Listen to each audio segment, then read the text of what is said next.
Hello future doctors, welcome to our channel ayurvedic future. तो doctors, आज अपन start करेंगे अपने संस्कृत का क्रैश कोर्स। इसमें अपन पढ़ेंगे संस्कृत पेपर 1 प्लस पेपर 2। और पेपर 2 का एक मेन इंपॉर्टेंट पार्ट हमने संस्कृत आयुर्वेदा इतिहास कंप्लीट कर दिया है। वो सीरीज आप हमारी आयुर्वेदा इतिहास पे जाके, हमारी जो प्लेलिस्ट चल रही है उस पर आप जाके देख सकते हो। अब अपन ने स्टार्ट किया एक संस्कृत का क्रैश कोर्स, क्योंकि बच्चों की डिमांड थी कि हमें संस्कृत समझ में नहीं आ रही है, तो हमने क्रैश कोर्स के माध्यम से अपनी संस्कृत को कंप्लीट करने का सोचा है, जो बहुत ही ईजी वे में है। क्योंकि अभी अपने एग्जाम बहुत क्लोज आ चुके हैं, तो अपन को बहुत ही स्मार्टली पढ़ना है। तो अपन मिनिमम से मिनिमम 24 लेक्चर्स के अपन अपनी संस्कृत कंप्लीट कर देंगे, और अपन साथ में एक सैम्पल पेपर सॉल्व करेंगे लास्ट में, ताकि आपको पता चल जाए कि कैसे कैसे क्वेश्चंस आते हैं। ठीक है, तो आज अपन स्टार्ट करेंगे अपना फर्स्ट चैप्टर, जिसका नाम है संस्कृत वर्णानाम परिचय। और अगर आपको बाकी के वीडियोस जैसे रचना शारीर, क्रिया शारीर, संहिता, पदार्थ विज्ञान, संस्कृत आयुर्वेद इतिहास, ये सब देखना है, तो आप आयुर्वेदिक फ्यूचर का जो चैनल है उसकी प्लेलिस्ट जाके देखिए और पढ़िए। ठीक है, बहुत अच्छे से हर एक टॉपिक को बहुत इजी वे में समझाया हुआ है, और ये आपके लिए बहुत ज़्यादा फायदेमंद है। तो आइए स्टार्ट करते हैं अपन अपना संस्कृत का फर्स्ट चैप्टर, जिसका नाम है संस्कृत वर्णानाम परिचय। ठीक है, तो देखो सबसे पहले अपन इसमें देखते हैं कि अपने माहेश्वरी सूत्र। और हाँ, एक बात और, अपन सिर्फ पढ़ेंगे according to new NCERT syllabus, क्योंकि एग्जामिनर पेपर बनाता है एनसीईआरटी सिलेबस के हिसाब से। वो ये नहीं देखता ये जोधपुर यूनिवर्सिटी है, ये महाराष्ट्र यूनिवर्सिटी है, ये कहाँ का स्टेट है, वो ऐसा कुछ भी नहीं देखेगा। वो एनसीईआरटी के अंडर, आयुष के अंदर जितने भी कॉलेज आ रहे हैं उनकी सेम पेपर बनेगा, सेम सिलेबस के हिसाब से। ठीक है, तो आपको घबराना नहीं है कि हमारे सिलेबस के हिसाब से नहीं है, हमारे इसके हिसाब से नहीं, पेपर बनेगा सेम। ठीक है, चलो अब अपन स्टार्ट करते हैं अपना संस्कृत वर्णानाम परिचय। तो देखो सबसे पहले तो अपने माहेश्वरी सूत्र होते कितने हैं। देखो, तो आपको पता होना चाहिए कि माहेश्वरी सूत्र होते हैं अपने 14। एमसीक्यू में दे देगा माहेश्वरी सूत्र कितने होते हैं, 14 होते हैं। ठीक है, आपको पता होना चाहिए। फिर माहेश्वरी सूत्र कितने होते हैं, ये देखो आपको डायरेक्ट एग्जामिनर नहीं पूछेगा कि माहेश्वरी सूत्र आपको लिखने पड़ेंगे, बल्कि वो आपको ये दे देगा कि कितने माहेश्वरी सूत्र जो होते हैं स्वर होते हैं, कितने व्यंजन होते हैं। तो आपको याद रखना है टोटल 14 माहेश्वरी सूत्रों में से अपने जो फर्स्ट, सेकंड, थर्ड, फोर्थ, मतलब कि ए ई ऊण है, रील रीक है, ए ओंग है, ए ओ च, ये तो होते हैं स्वर। तो आपको वहां पे ऑप्शन दिया होगा 4, 9, 8, ऐसे करके आपको क्या देखना है कि ये 4। और अगर वो ऐसे पूछे कि आपको, तो फिर आप ऐसे भी गिन सकते हो 1, 2, 3, 4, 5, 6, 7, 8, 9, 10, 11, 12, 13।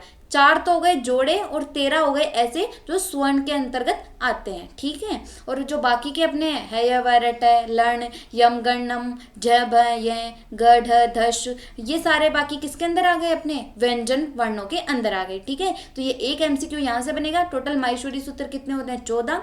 4 जो होते हैं वो किसके अंतर्गत आते हैं, स्वर के अंदर आते हैं। बाकी जो बचे हुए हैं वो किसके अंदर आ गए, अपने व्यंजन के अंदर आ गए। ठीक है, अब अपन देखते हैं कि जो माहेश्वरी सूत्र है इनकी रचना कैसे हुई।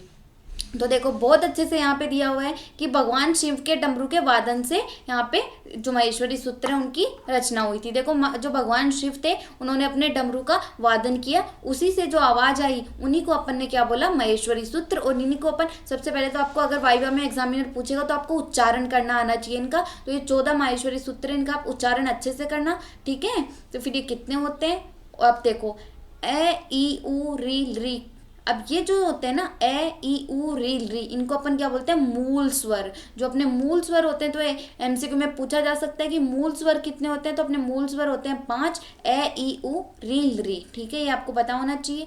फिर अपन देखते हैं संयुक्त स्वर या संधि स्वर, जो ए ई ओ औ, ये 4 जो होते हैं इनको अपन संयुक्त स्वर भी बोलते हैं और संधि स्वर भी बोलते हैं। संयुक्त स्वर क्यों, क्योंकि ये 2 से मिलकर बने होते हैं, और इन्हीं को अपन संधि स्वर भी कहते हैं। ठीक है, तो ये एमसीक्यू में पूछे जाने वाले दोनों क्वेश्चन है कि संधि स्वर या संयुक्त स्वर कौन से होते हैं, या फिर मूल स्वर कौन कौन से होते हैं। तो एमसीक्यू दे देगा आपको कि ए ई औ री री, कितने भी 4 दे देगा, एक अलग दे देगा, तो उसमें आपको पता होना चाहिए मूल स्वर कौन से हैं, ए ई उ री री, और संयुक्त स्वर है ए आई ओ औ। ठीक है, फिर अपन ने ऊपर देख लिया कि 1 से लेकर 4 तक सारे स्वर होते हैं, और बाकी के सारे क्या होते हैं, व्यंजन होते हैं। अब व्यंजन वर्ण अभी आगे पढ़ेंगे अपन। व्यंजन कौन कौन से होते हैं, 3 पार्ट्स में डिवाइड है, अंतस्थ, स्पर्श और उष्म। उसमें भी पहले 5 और 6 वाले होते हैं अंतस्थ व्यंजन वर्ण, 7 से 12 होते हैं स्पर्श व्यंजन वर्ण, और 13 और 14 अपने कौन से हो गए, उष्म व्यंजन वर्ण। तो एग्जामिनर आपसे डायरेक्ट भी पूछ सकता है कि व्यंजन वर्ण कौन से हैं, या फिर वो ऐसे भी पूछ सकता है कि उष्म व्यंजन वर्ण कौन से हैं। ठीक है, तो ये इंपॉर्टेंट है। अभी तक अपन ने जितना पढ़ा है वो सिर्फ अपना एमसीक्यू हिसाब से इंपॉर्टेंट है। ठीक है, फिर अपन क्या देखते हैं, जो अपने माहेश्वरी सूत्र होते हैं उनकी जो अंतिम वर्ण होता है उसको अपन किसके रूप में लिखते हैं, हलंत के रूप में लिखते हैं, और उसकी क्या हो जाती है, अपनी इत संज्ञा हो जाती है। ठीक है, इत संज्ञा हो गई मतलब वो हट भी जाता है, और उसको अपन किसके रूप में लिखते हैं, हलंत के रूप में लिखते हैं। तो ये पूछा जा सकता है कि माहेश्वरी सूत्र का कौन सा वर्ण हलंत के रूप में लिखा जाता है। तो ये अपना कौन सा हो गया, अंतिम वर्ण, जो किसके रूप में लिखा जाता है, हलंत के रूप में, और उसकी भी क्या हो जाती है, इत संज्ञा हो जाती है। ठीक है, ये भी एक अपना एमसीक्यू है। हम साथ में आपको ये भी बताते जा रहे हैं कि कहाँ से एमसीक्यू आ रहा है और कहाँ से बड़ा क्वेश्चन आ रहा है, और ये पूरा का पूरा अकॉर्डिंग टू एनसीईआरटी में। तो आप बने रहिए, देखते रहिए हमारे संस्कृत की सीरीज जो अपना क्रैश कोर्स चल रहा है। ठीक है, अब अपन नेक्स्ट जो अपन देखते हैं अपना प्रत्याहार की रचना। जो अपने प्रत्याहार की रचना होती है वो कैसे होती है, देखो जिस भी प्रत्याहार की रचना करनी है ना अपन को, जो भी प्रत्याहार बनाना है उस प्रत्याहार का अपन को क्या लेना है, प्रथम वर्ण। जो माहेश्वरी सूत्र होते हैं ना उसका प्रथम वर्ण। अभी आपको एक एग्जाम्पल से बताएंगे कि कैसे आपको रचना करनी है। तो पहले आपको ये ध्यान रखना है माहेश्वरी सूत्र का पहला वर्ण लेना है, या फिर सूत्र के प्रथम में या मध्यम में। जो माहेश्वरी सूत्र है उसको अपन कहाँ ढूंढ सकते हैं, इसमें या तो वो प्रथम में मिलेगा मतलब शुरुआत में मिलेगा, या फिर वो अपन को कहाँ मिलेगा, बीच के अंदर मिलेगा। ठीक है, ये अपन को ढूंढना है जिस प्रत्याहार की रचना करनी है उसका प्रथम वर्ण माहेश्वरी सूत्रों के प्रथम में मिलेगा या फिर मध्य में मिलेगा। ठीक है, और अंतिम वर्ण कहाँ मिलेगा, माहेश्वरी सूत्र के अंत में मिलेगा। ठीक है, तो अपन को एक प्रत्याहार है उसकी रचना करनी है, तो प्रथम वर्ण माहेश्वरी सूत्र का वो प्रथम में मिलेगा या फिर मध्य में मिलेगा, और जो अंतिम वर्ण है वो माहेश्वरी सूत्र के अंतिम में मिलेगा या अंत में मिलेगा। ठीक है, इसको अपन क्या बोलते हैं, अब जो अंतिम वर्ण होता है उसको अपन लिख भी सकते हैं और नहीं भी लिख सकते, ये आप पे डिपेंड करता है। आप लिखना चाहो तो लिखो, नहीं लिखना चाहो तो मत लिखो, क्योंकि वो काउंट नहीं होता है। ठीक है, फिर अपन जो देखते हैं कि प्रत्याहार कितने होते हैं, तो देखो प्रत्याहार टोटल होते हैं 42। एमसीक्यू वेरी इंपॉर्टेंट कि पूछा जाता है प्रत्याहार कितने होते हैं, टोटल 42 होते हैं। ठीक है, अब वो आपको एमसीक्यू में पूछ लेगा कि उक्त प्रत्याहार में कितने माहेश्वरी सूत्र होते हैं या फिर कितने ये होते हैं, प्रत्याहार होते हैं। अब देखो उक, तो आप क्या करोगे, सबसे पहले अपना प्रत्याहार लिखना शुरू करोगे, तो आप देखोगे कि जो उक आपने शुरू किया ऊ से, अब ऊ आप वहां पे ढूंढोगे जो अपना माहेश्वरी सूत्र आपने लिखे हैं। इसके लिए आपको 14 के 14 माहेश्वरी सूत्र याद होने चाहिए, तभी आप प्रत्याहार का निर्माण कर सकोगे, अदरवाइज आपसे नहीं होगा। ठीक है, तो उक प्रत्याहार अपन को निर्माण करना है, तो सबसे पहले ऊ को ढूंढो आप। अब आप देखोगे ए ओंग है, ए ओच है, अब जहां भी सबसे शुरुआत में ऊ आ रहा है आप उसको ले लो। ठीक है, आपने ऊ ले लिया तो आप ऊ को लिखोगे, फिर अणे, फिर री, लरी, क। अब जो आप लास्ट में आपके वर्ड आना है ना आप उस तक जाओ। ठीक है, आप री, लरी, क तक आप आ गए। ठीक है, आपने ये लिख लिया जो भी इसके बीच में वर्ड्स आ रहे थे। अब आपने देखा कि जो अण था अपन ने वहां पे जो सूत्र देखा था क्या, ए ई ऊ न। अब अपन ने क्या बोला था, जो लास्ट का वर्ड होता है उसकी क्या हो जाती है, इत संज्ञा हो जाती है, तो इसको अपन नहीं मानते। आप लिख लोगे बट ये काउंट नहीं होगा। तो जो लास्ट वाले वर्ड थे ना अपने ए ई ऊ न, ऊ से तो अपन ने स्टार्ट किया था क्योंकि यहाँ पे बोला ही गया उक्सा। ठीक है, तो अण को अपन ने काउंट नहीं किया, फिर अपन ने लिखा री, री, क। अब क भी क्या है, अंतिम वर्ण है, तो इसकी भी क्या होगी, हलंत मतलब क्या होगी, इत संज्ञा हो गई, तो इसको भी अपन नहीं लिखेंगे। तो अपने पास अब कितने बच गए, ऊ, री, लरी, तो ये 3 बच गए। तो ये बन गया 3 प्रत्याहार बन गए। इस माहेश्वरी सूत्र में कितने अक्षर आ गए, 3 अक्षर आ गए। ठीक है, तो ऐसे अपन ने निर्माण कर दिया कि ये हो गया अपना प्रत्याहार। ठीक है, फिर अपन देखते हैं कि अलग अलग आचार, अगर अभी भी आपको नहीं समझ में आओ तो आप कमेंट सेक्शन में पूछ लेना, हम आपके सारे डाउट्स क्लियर करेंगे। ठीक है, फिर अपन नेक्स्ट देखते हैं अपने वृद्धराज आचार्य। अब अलग अलग आचार्यों ने इनकी संख्या क्या मानी है, अलग अलग मानी है। तो देखो सबसे पहले अपन देखते हैं वृद्धराज आचार्य, इन्होंने मानी है लघु सिद्धांत कौमुदी के अनुसार, इनकी थी लघु सिद्धांत कौमुदी के अनुसार इन्होंने कितने माने, 42 प्रत्याहार। ठीक है, फिर अपने थे भट्टोजी दीक्षित। अब ये भी पूछ सकता है वो भट्टोजी दीक्षित ने कौन सी रचना की थी, तो इन्होंने की थी लघु सिद्धांत कौमुदी, और भट्टोजी दीक्षित ने की थी व्याकरण, और वृद्धराज आचार्य ने की थी लघु सिद्धांत कौमुदी, और प्रत्याहार माने 42 और इन्होंने माने 43। ठीक है, फिर ये हो गए 2 इंपॉर्टेंट एमसीक्यू, यहाँ से भी एमसीक्यू बनते हैं। देखो हम डायरेक्ट क्वेश्चन बता रहे हैं आपको, तो आप इजीली पढ़ सकते हो। फिर पाणिनि अनुसार संस्कृत माहेश्वरी वर्णमाला, जो अपने महर्षि पाणिनि थे उनके अनुसार जो संस्कृत की वर्णमाला होती है उसमें कितने होते हैं, 63 या 64? ये बहुत बार पूछा गया है, वेरी इंपॉर्टेंट एमसीक्यू। बहुत बार एवरी ईयर जो रिपीटेड क्वेश्चन है वो ये है कि कितनी माने इन्होंने, 63 या 64 माने हैं। ठीक है, पाणिनि के अनुसार संस्कृत माहेश्वरी वर्णमाला। ऐसे तो अपने माहेश्वरी सूत्र कितने होते हैं, 14 होते हैं। पाणिनि के अनुसार कितने हो गए अपने, 63 या 64। अब हम आपको बताएंगे आगे कि 63 या 64 कैसे हो रही है संस्कृत की वर्णमाला। ठीक है, तो देखो अपन बताते हैं आगे कि अब देखो नेक्स्ट टॉपिक अपना आ गया वर्ण विचार। अब आप बोलोगे कि वर्ण होते क्या है, तो देखो भाषा की सबसे छोटी इकाई जो अपनी भाषा होती है उसकी सबसे छोटी इकाई क्या कहलाती है, अपनी वर्ण कहलाती है। मतलब जिसका अंतिम विभाजन कर दिया गया हो, उसका आगे कोई भी डिवाइडेशन ना होता हो, उसका आगे विभाजन ना होता हो, उसको अपन क्या बोलते हैं, अपने वर्ण बोलते हैं। ठीक है, कुल वर्ण होते कितने हैं, कुल वर्ण होते हैं 46। ठीक है, इसमें से 13 स्वर आ गए, 33 व्यंजन आ गए। ठीक है, ये तो हो गए किसके अनुसार, अपने संस्कृत के अनुसार। कुल वर्ण हो गए 46, 13 स्वर और 33 व्यंजन। ठीक है, ये इंपॉर्टेंट एमसीक्यू है। अब अपन देखते हैं इन वर्णों को किस किस भाग में बांटा गया है। इनको देखो 3 भाग में बांटा गया है। स्वर जिसको अपन अच वर्ण भी बोल सकते हैं, व्यंजन जिसको अपन हल वर्ण भी बोल सकते हैं, और एक होता है अपना अयोगवाह। तो 3 वर्णों को 3 भाग में बांटा है, स्वर वर्ण, व्यंजन वर्ण और अयोगवाह। ठीक है, अब अपन आगे देखते हैं अपने स्वर वर्ण कौन कौन से होते हैं। ठीक है, तो देखो स्वर वर्ण कौन से होते हैं। स्वर वर्ण मतलब किसी ध्वनि का उच्चारण करने पर श्वास वायु बिना किसी अवरोध के मुख से बाहर निकले। मतलब अपन कोई भी वर्ड है, कोई भी चीज अपन उच्चारण कर रहे हैं उसका, तो अपने मुख से जो भी श्वास वायु अपने फेफड़ों से उठती है वो बिना किसी अवरोध के, मतलब बिना किसी रुकावट के अगर अपने मुख से बाहर आ रही है तो अपन उसको क्या बोलेंगे, स्वर वर्ण। देखो ये चीज याद रखना, बिना किसी अवरोध के बाहर आ रही है तो उसको बोलेंगे अपन स्वर वर्ण। ठीक है, फिर अब ये जो स्वर वर्ण होते हैं ये कितने टाइप्स के होते हैं अपन ये देखेंगे। ये होते हैं, सबसे पहले तो हम देखें ह्रस्व वर्ण, दीर्घ स्वर वर्ण और प्लुत स्वर वर्ण। ठीक है, ये 3 टाइप्स के हो गए। अब 3 में भी देखो ह्रस्व स्वर वर्ण कौन से होते हैं। पहले बात तो ये 5 होते हैं संख्या में। ठीक है, संख्या में 5 होते हैं। अब इसको अपन बोल सकते हैं उच्चारण करने पर 1 मात्रा जितना समय। मतलब कि अगर अपन किसी वर्ड को उच्चारण कर रहे हैं तो उसमें कितना समय लग रहा है, सिर्फ 1 मात्रा जितना समय लग रहा है, उसको अपन क्या बोलेंगे, ह्रस्व स्वर वर्ण। और ये 5 होते हैं। 5 कौन कौन से, जैसे ए, ई, उ, री और री।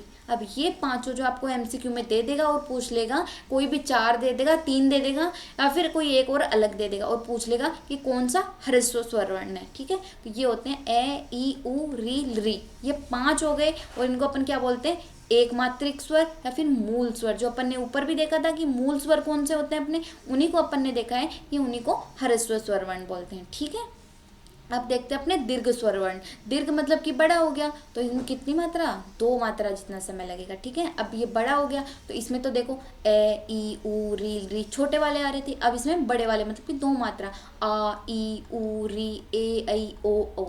ठीक है, ये कितने हो गए, संख्या में 8 हो गए। ठीक है, इनको द्विमात्रिक भी बोल सकते हैं और स्वर्ण वर्ण भी, संयुक्त वर्ण भी बोलते हैं, और इन्हीं को संधि वर्ण भी बोलते हैं। क्यों, क्योंकि इनमें 2 मात्रा जितना समय लग रहा है और ये 2 वर्ड से मिलकर बने हैं। ठीक है, संख्या में 8 है, ह्रस्व वर्ण संख्या में 5 है। ठीक है, फिर अपन देखते हैं अपने प्लुत वाले। प्लुत मात्रा में क्या होता है, 2 मात्रा से ज्यादा का समय, मतलब 2 से अधिक मात्रा का इसमें समय लगता है। और ये जो चिन्ह होता है ये किसका होता है, प्लुत। अब ये देखो ये इंपॉर्टेंट है, किसी भी वर्ड के आगे आपको ये लगा के दे दे तो आपको तुरंत ट्रिक से याद कर लेना है कि ये प्लुत वर्ण ही होगा, वहां पे कंफ्यूज ही नहीं होना है। ठीक है,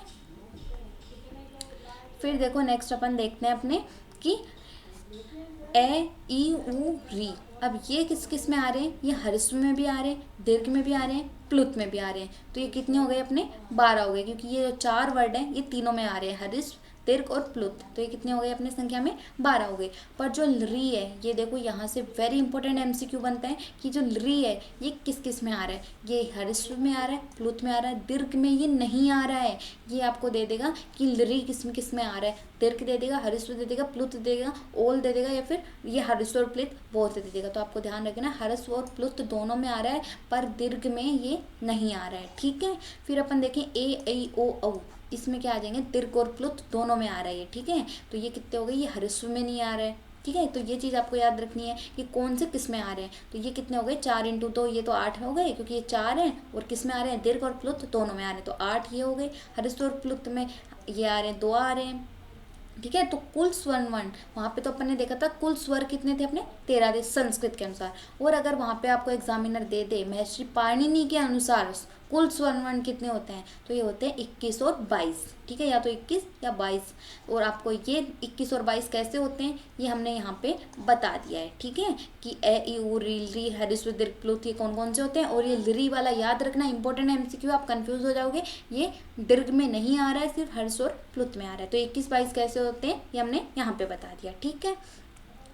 फिर अपन देखते हैं कि ये और भी इनका डिवाइडेशन है स्वर वर्ण का, जैसे उदात्त, अनुदात और स्वरित। उदात मतलब उच्च रुदात, ये इसका सूत्र है, याद रखना, ये आपको संज्ञा में भी काम आएगा और ये यहाँ पे भी काम आएगा। उदात, उदात मतलब जो उच्चारण अपन कोई भी वर्ड का करते हैं तो उसका उच्चारण कहाँ से हो रहा है, जो अपनी तालु होती है, मतलब अपनी पैलेट होती है, उसके ऊर्ध्व भाग से, मतलब ऊपरी भाग से, तो उसको क्या बोलते हैं अपन, उदात। अनुदात मतलब नीचे भाग से, मतलब अधोभाग से, और इसका सूत्र क्या है, निश्चय अनुदात। और स्वरित, स्वरित मतलब समाहार है स्वरित, मतलब कि मध्यम भाग से, ठीक है, ये हो गया। इसके सूत्र याद रखना, आपको संज्ञा में भी काम आएंगे।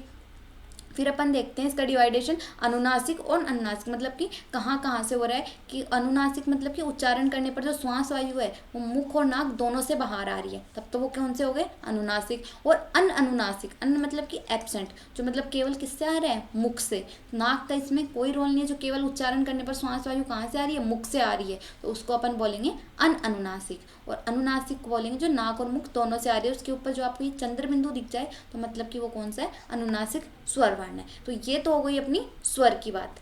अब अपन नेक्स्ट अपना देखेंगे कौन सा, व्यंजन वर्ण। तो देखो स्वर वर्ण अपन ने देखे थे कि ध्वनि का उच्चारण करने पर क्या हो रहा है, अपनी श्वास वायु बिना किसी अवरोध के बाहर आ रही है, तो उसको तो अपन ने स्वर वर्ण बोला। अब किसी अवरोध के साथ बाहर आ रही है तो उसको अपन क्या बोल देंगे, अपने व्यंजन वर्ण, ठीक है। अब व्यंजन वर्ण आगे अपन देखते हैं कि अपने कौन कौन से होते हैं। तो देखो सबसे पहले तो ये 3 पार्ट्स में डिवाइड है, कौन कौन से, स्पर्श वर्गीय, मतलब कि कोई किसी अंग को वायु स्पर्श करके बाहर आ रही है तो उसको अपन ने क्या बोला, स्पर्श। और जो ये इनके सूत्र हैं ये वेरी इंपॉर्टेंट हैं, वो आपको MCQ में दे देगा कि काद्म्यो वसानाम स्पर्शा किसका सूत्र है, तो आपको याद रखना ये स्पर्श वर्गीय व्यंजन वर्ण का सूत्र है, ठीक है। अब इसमें कौन कौन से आ जाएंगे, इसमें टोटल 25 आ जाएंगे, स्पर्श में 25 आ जाएंगे, कौन कौन से, कु चु टू तू पू वाले, क ख ग घ च वर्ग वाले, ट वर्ग वाले, त वर्ग प वर्ग, पूरा ये कुछ टू तू वाला प वर्ग आ जाएगा, तो ये कितने हो जाएंगे, 25 हो जाएंगे, ठीक है।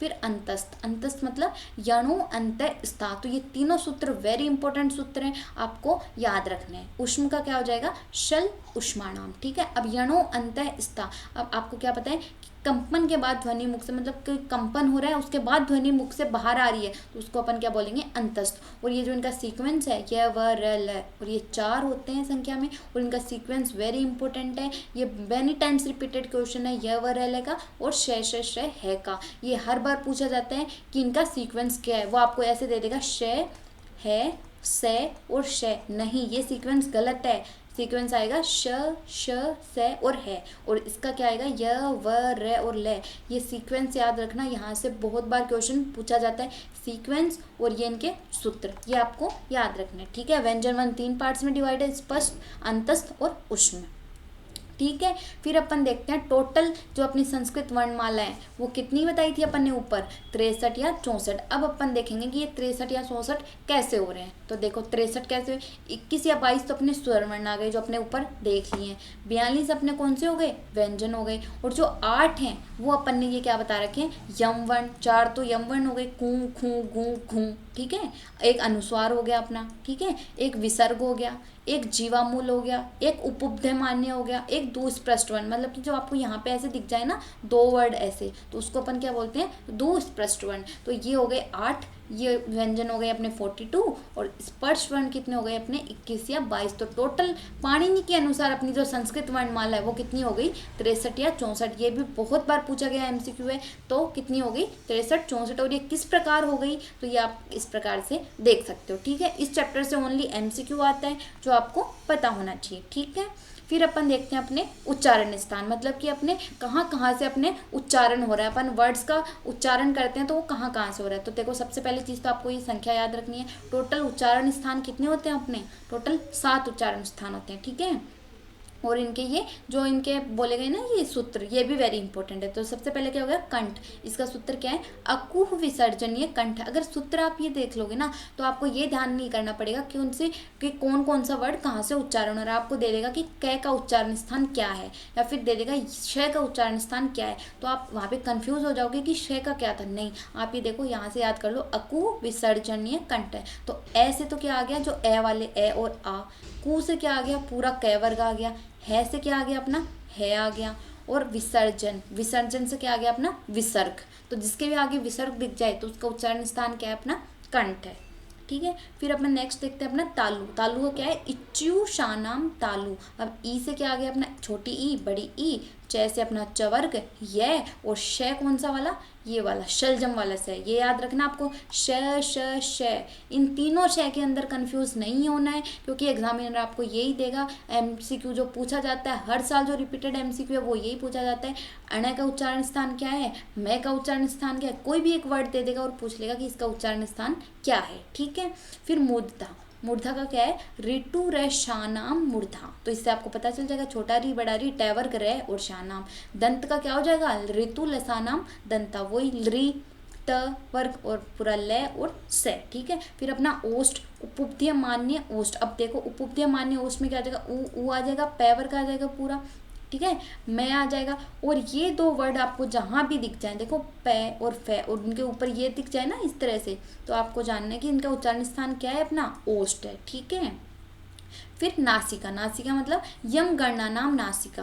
अब आपको यम गणनम ये जो भी वर्ड दिख जाए तो इनका उच्चारण स्थान क्या है, अपनी नासिका, मतलब जो नाक से बोले जा रहे हैं। ठीक है, ये तो हो गए अपने 6 उच्चारण स्थान ये वाले। फिर वो आपसे ये भी पूछ सकता है, ठीक है, कि कौन कौन से जो होते हैं वो मतलब कि अपने 2 अंग से, मतलब कि अपने जो 2 अंग काम में आ रहे हैं और फिर उससे उच्चारण हो रहा है। तो देखो, अब आप देखो कंठ तालु, कंठ और तालु 2 चीजें काम में आ रही हैं, तो ये शब्द कौन से हो, इसका सूत्र होगा ए दत्तो कंठ तालु। ए दत्तो मतलब ए और ऐ, तो ये ए और ऐ आपसे पूछ लेगा, तो ये अपने 2 अंग से उच्चारित हो रहा है, कंठ से भी और तालु से भी। ठीक है, कंठ ओष्ठ, तो आप इसको ऐसे याद रख सकते हो, केटी KO DO।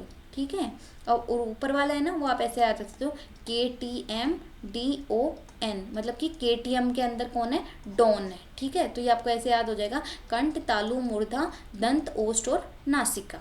ठीक है, फिर अपन देखते हैं कि अपना दंत ओष्ठ वाला, कंठ ओष्ठ वाला क्या हो जाएगा, ओदतो हो जाएगा। दंत ओष्ठ वाला क्या हो जाएगा, अपना वकारश्चय। तो जो उच्चारण स्थान होते हैं वो तो 7 ही होते हैं, बाकी ये कौन से हैं अपने, जो 2-2 अंग से उच्चारित हो रहे हैं। ठीक है, वकारश्चय का क्या हो जाएगा, वय हो जाएगा। और जो जीवा मूल्य है, जीवा मूल्य का क्या हो जाएगा, अपना कै और ख, और वो भी कौन सा, आधा कै और आधा ख। तो आपको ये ध्यान रखना है, आधा पै और आधा फै किसका था, अपना ओष्ठ का था, और जीवा मूल्य का क्या है, कै और ख। तो आपको ये याद रखना है, एक उरस होता है, उरस मतलब का उच्चारण जहाँ से हो रहा है। तो ये हो गए अपने क्या, उच्चारण स्थान। तो आपको ध्यान रखना है, आप ये अगर इनके सूत्र याद रखोगे ना तो आपको इजीली क्वेश्चन सही हो जाएगा कि किसका उच्चारण स्थान क्या है। ठीक है, फिर अपन नेक्स्ट अपने देखते हैं कि प्रयत्न के आधार की, मतलब कौन कौन से अंगों का यहाँ पे प्रयत्न हो रहा है, उससे अपना उच्चारण हो रहा है। तो देखो, सबसे पहले तो प्रयत्न कितने होते हैं, 2 ही होते हैं। सबसे पहले आपसे एमसीक्यू पूछे कि प्रयत्न के आधार पर उच्चारण स्थान कितने होते हैं, तो आप देखो 2 ही बोलना पहले तो,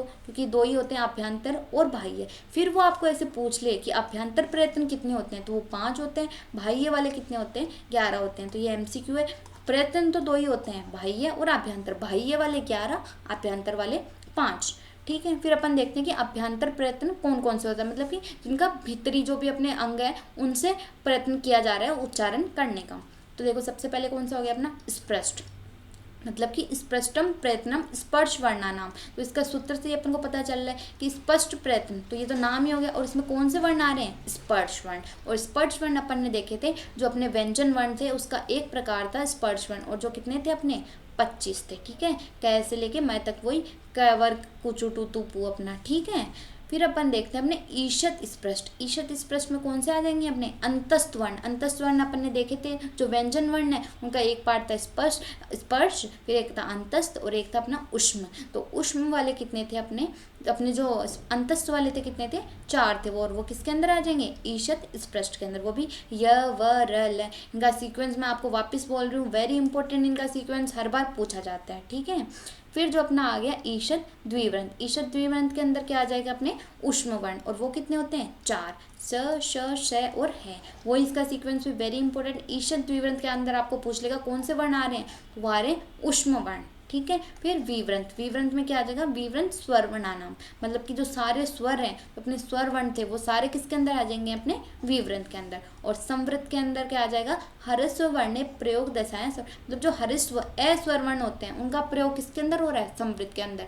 तो अपने जो आभ्यंतर थे वो 5 हो गए, कौन कौन से, अपना संवृत, विवृंत, ईषद द्विवृंत, विवृंत, ये संवृत, और ये अपन ने देख लिया ना कौन कौन से, ईषद स्पृष्ट और स्पृष्ट वर्णानाम, ये 5 हो गए। ये तो कौन से हो गए अपने आभ्यंतर। अब अपन देखते हैं बाह्य, मतलब जो अपने बाह्य अंग होते हैं उनसे उच्चारण करने पर कितना समय लग रहा है। तो देखो बाह्य में कौन हो गए, 11 अपन ने देखे थे, और वो कौन कौन से हो गए, विवार, संवार, श्वास, नाद, घोष, अघोष, अल्प प्राण, महाप्राण, उदात, अनुदात, संवरित। विवार मतलब कि अपना बाह्य कृत्य, मतलब कुछ भी वो अपन उच्चारण कर रहे हैं तो अपना मुख बाहर की तरफ खुल रहा है। संवार मतलब मुख का अच्छी तरह न खुलना। श्वास मतलब जो अपनी वायु निकल रही है वो बिना झनकृत करके, मतलब बिना वाइब्रेशन के बाहर निकल रही है। फिर नाद मतलब झनकृत करके बाहर निकल रही है। घोष मतलब उच्चारण करते समय ध्वनि का मौजूद होना। अघोष मतलब कि नहीं मौजूद होना। अल्प प्राण मतलब भीतर की वायु का कम प्रयोग होना, और महा मतलब कि ज्यादा प्रयोग होना। उदात, अनुदात, स्वरित मतलब क्या हो गया,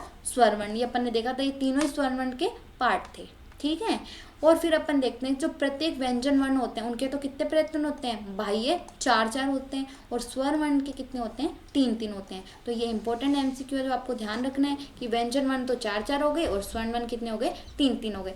तो देखो यहाँ पे अपना फर्स्ट चैप्टर कंप्लीट हो गया, बहुत ही ईजी वे में, कंसाइज्ड पार्ट में, और ऑल मैटर हमने यहाँ पे पूरा किया है, ठीक है। तो आप इसको पढ़िए अच्छे से और अच्छे मार्क्स स्कोर कीजिए। आगे भी हम और भी चैप्टर्स लाएंगे, वो भी इसी तरह इजी वे में, तो बने रहिए। और अगर आपको पसंद आया हो तो do like, share and subscribe our channel. Okay.